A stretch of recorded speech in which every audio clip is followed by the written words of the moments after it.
Beach road లో Apollo hospitals ఆధ్వర్యంలో health walk నిర్వహించారు. కాళీమాత ఆలయం నుంచి వైఎంసీఏ వరకు అపోలో వైద్య సిబ్బంది beach road walkers health walk చేశారు. ప్రజల్లో ఆరోగ్యం పట్ల అవగాహన కల్పించేందుకు ఇటువంటి ర్యాలీలు, వాక్లు తరచుగా జరగాలని వాకింగ్ తాలూకు ఉద్దేశం ఏంటంటే అందరిలోనూ ఒక అవేర్నెస్ క్రియేట్ చేద్దామని. ఎందుకంటే మినిమం రోజుకి ఎలా అయినా సరే ఒక 30 నిమిషాలు, అలా వారానికి 5 రోజులు మోడరేట్ ఇంటెన్సిటీ ఎక్సర్సైజ్ అని చెప్తాము.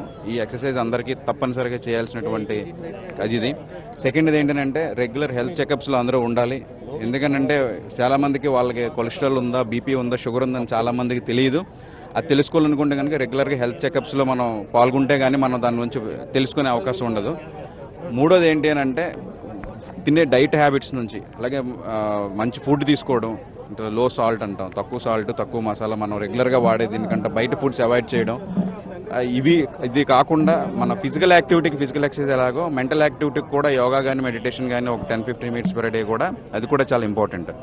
సో ఈ 3 విషయాలు మేము మీడియా ద్వారా ప్రజలకు తెలియజేయాలనుకుంటున్నాం. World heart